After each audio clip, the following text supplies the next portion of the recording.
ایک قصاب قصائی جانور ذبح کر رہا تھا. امام بہت تیزی سے آگے بڑھے اور اسے روکتے ہوئے کہا تم نے اسے پانی پلا دیا.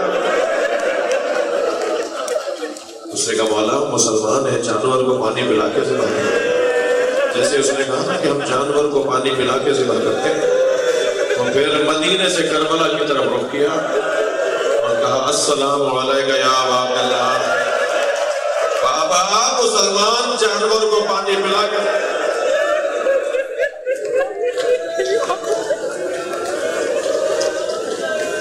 اجرکم اللہ. اور چہلم کی مجلسوں میں بھی گریہ بہت ہوتا ہے. چہلم کی مجلسوں میں گریہ اس لیے ہوتا ہے کہ زینب کو اب رونے دیا گیا. اس سے پہلے جب کبھی جناب زینب روتی تھی نا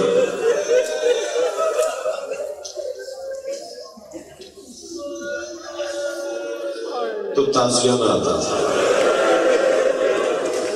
تماچا مارا جاتا تھا. بڑا سخت جملہ کہنے جا رہا ہوں.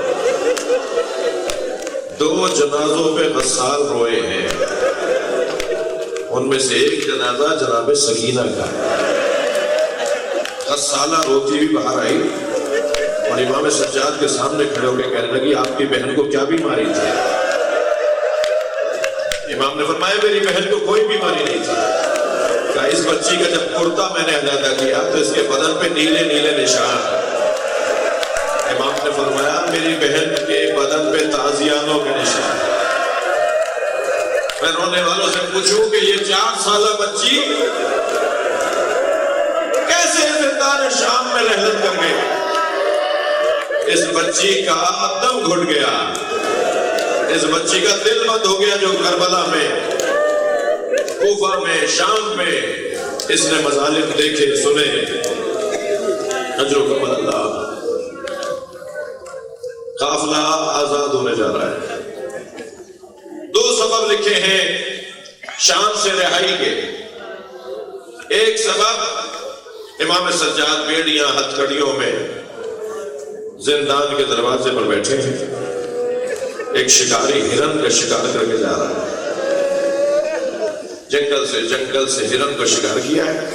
امام سجاد کے سامنے سے گزر رہا ہے.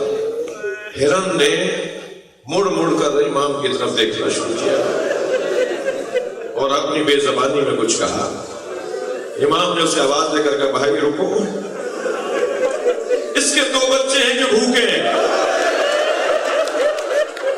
یہ مجھ سے فریاد کر رہی ہے کہ آپ میری ضمانت لے لیں, میں انہیں دودھ پلا کر واپس آ جاؤں. مجھے نہیں پتا میری مجلس میں خواتین ہیں یا نہیں. میں ایک جملہ کہہ دوں, جب امام یہ کہہ رہے ہوں گے نا اس کے 2 بچے ہیں جو بھوکے ہیں, یہ دودھ پلا کے واپس آ جائے گی, تو جملہ کہوں جنازہ رباب کا کیا حال ہوا؟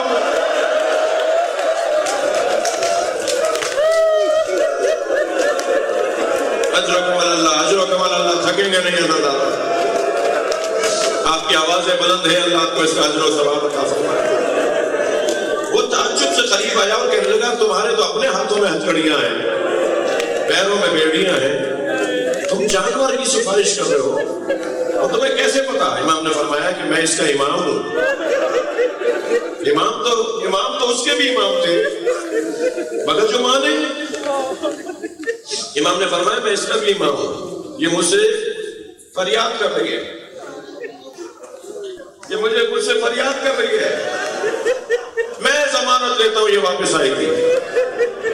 اس نے کہا اتنی بڑی بات آزماتے ہیں, اور اس نے رسی چھوڑ دی. ہرن جنگل کی طرف دوڑ گئی. کچھ دیر کے بعد واپس آئی, پہلے امام کے پیروں کا بوسہ دیا, گردن جھکا کے شکاری کے سامنے کھڑی ہو گئی. شکاری نے کہا تم کون ہو؟ کہا میں نبی کا نواسا حسین, اس کا بڑا بیٹا زین العابدین. اجرکم اللہ. یہ مسلمان ہوا اور اس نے دیہات میں جا کر, گاؤں میں جا کر خبر پہنچائی, اور اس نے لوگوں کو آمادہ کیا کہ تمہیں پتا ہے شام میں کیا ہو رہا ہے؟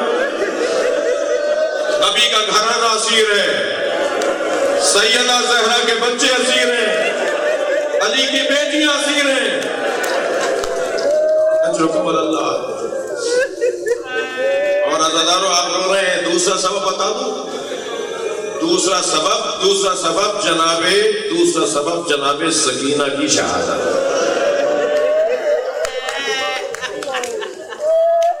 نہیں، میں ایسے نہیں ایک جملہ کہوں گا۔ سکینہ نے دنیا سے رخصت ہو کے سب کو آزادی دلوایا،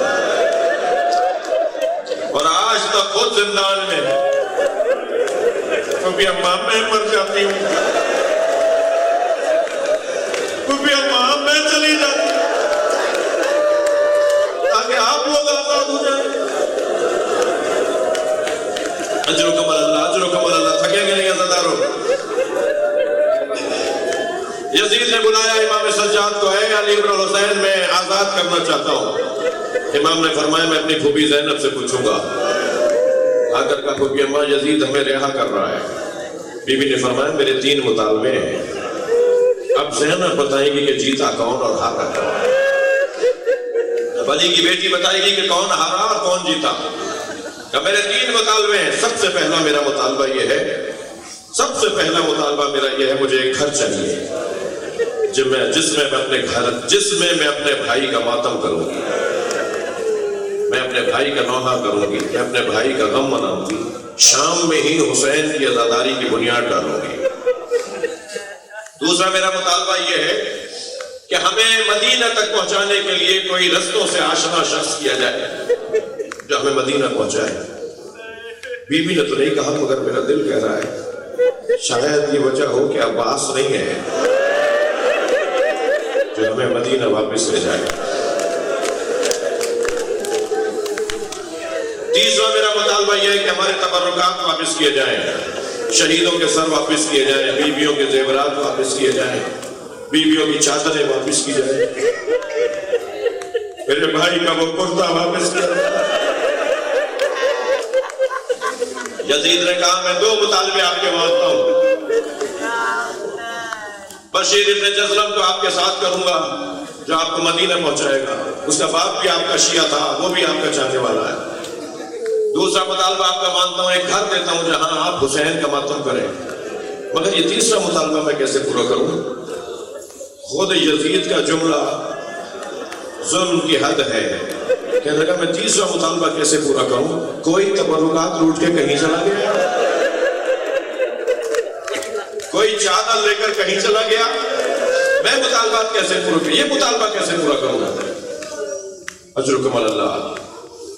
ایک گھر دیا گیا، جناب زینب نے اس گھر میں عزاداری کی۔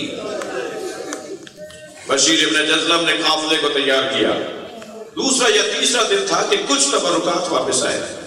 ایک گٹھری لا کے رکھ دی گئی، جناب زینب نے اسے کھولا، اس میں چادریں نظر آئیں۔ ابھی بھی ایک چادر کو دیکھ کے آواز لگا، بھابی ام فرما یہ آپ کی چادر آ گئی ہے، بھابی ام لیلا یہ آپ کی چادر آ گئی۔ عزیزانو، بہن ام کلثوم یہ تمہاری چادر ہے۔ وہ جملہ جو آپ کو سناؤں اور جس پہ آپ کو گریا ہو اور آپ کے ثواب میں اضافہ ہو، ایک چھوٹی سی چادر ہے۔ اجرکم اللہ، اجرکم اللہ۔ جناب زینب نے اٹھائی، قبر سکینہ پہ پھیلا دی۔ سکینہ اٹھو، تمہاری چادر بھی واپس ہے۔ مجھے جلدی نہیں ہے، اجرکم اللہ۔ قافلہ تیار ہو گیا، محفلیں سج گئی۔ جناب زینب نے آ کر دیکھا کہ محفلیں ہیں، ہماریاں ہیں، مگر ان پہ رنگین کپڑے لگے ہوئے ہیں، جو پردے لگے ہوئے ہیں وہ رنگ برنگے ہیں۔ میری بی بی زینب نے فرمایا زین العابدین میں ان ہماریوں میں نہیں بیٹھوں گی، اجعلوها سودا حتی یعلم الناس نحن فی عزاء اولاد الزہرا، انہیں کالے کپڑوں میں تبدیل کرواؤں۔ اب یہ جناب زینب کا جملہ ہمارے لیے ایک اصول ہے، یہ ہمارے نظریے کی ایک تقویت ہے، یعنی ہم اسی وجہ سے کالے کپڑے پہنتے ہیں، کالے علم اٹھاتے ہیں، یہ کالے کالے چادریں اور قناتے لگاتے ہیں۔ جناب زینب فرماتی ہیں اجعلوها سودا حتی یعلم الناس نحن فی عزاء اولاد الزہرا، ہماریوں کو کالے کپڑوں میں بدلوا دو تاکہ جہاں جہاں سے سواریاں جائیں لوگ سمجھ جائیں کہ زہرا کی اولاد کے عزادات ہیں. اجرکم اللہ. ساری بیویاں آہستہ آہستہ محملوں میں بیٹھنا شروع ہوئیں. امام سجاد نے پوچھا پھوپھی اماں ساری بیویاں بیٹھ گئیں؟ فرمایا زین العابدین سب بیٹھ گئی مگر بھابھی رباب نظر نہیں آ رہی. بس مجلس مکمل کر رہا ہوں. امام نے فرمایا میرے ساتھ آئیے, مجھے پتا میری ماں کہاں ہے. اب آگے آگے امام سجاد, پیچھے پیچھے بیویاں. جیسے ہی زندان شام کی طرف بڑھے تو جناب زینب کی آواز آئی, زین العابدین یہ تو خرابہ شام ہے. پھوپھی اماں 2 قدم آگے آئیے. اب جو آگے گئی تو کیا دیکھا کہ جیسے کوئی ماں اپنے بچے کو گلے سے لگائے گا, ایسے جناب رباب نے قبر سکینہ کو سینے سے لگایا اور آہستہ آہستہ کہہ رہی ہے اٹھو میری بچی, ہم مدینے واپس جا رہے ہیں. تمہیں وطن بہت یاد آتا تھا. جناب زینب کی آواز آئی بھابھی قافلہ تیار ہے اٹھیے. تو روتے ہوئے فرمایا اے زینب میرا مدینے میں کون ہے؟ میرا والی کربلا میں میری بچی اکیلی ہے. جناب زینب بھی بہت روئی. امام سجاد آگے بڑھے, اماں سے کہا اماں قافلہ تیار ہے چلیے. اب امام کا کہنا تھا, امام کا حکم ٹال نہیں سکتی تھی. امام سجاد کے کہنے پہ قبر چھوڑ دی مگر مڑ مڑ کے دیکھتی رہی. کیسے محمل میں بٹھایا ہے اس کا بیان بہت مشکل ہے. اونٹ چلنے لگتا تھا, بیوی کہتی تھی اور رک جاؤ, میں اپنا جگر چھوڑ کے جا, میرا دل یہی رہ گیا. قافلہ آگے چلا. شام کی عورتوں نے آواز دی الوداع یا زینب, الوداع یا زینب. جناب زینب نے محمل کا پردہ ہٹایا اور شام کی عورتوں سے کہا مجھ پر ایک احسان کرو گی؟ شام کی عورتوں مجھ پر ایک احسان کرو گی؟ ساری عورتوں نے کہا بی بی حکم کرے گی. اشارہ کر کے کہا میری سکینہ کو اکیلا نہ چھوڑو. اللہ آپ کو جناب سکینہ کی قبر پہ لے جائے. جب آپ جائیں نا تو جالی سے قبر کو ضرور دیکھیے گا. آج بھی شام کے دیہات کی عورتیں کھلونے لا کے ڈالتی ہیں اور ایک لوحہ پڑھتی ہیں تمہاری پھوپھی سے وعدہ کیا ہم تمہاری قبر پہ آتے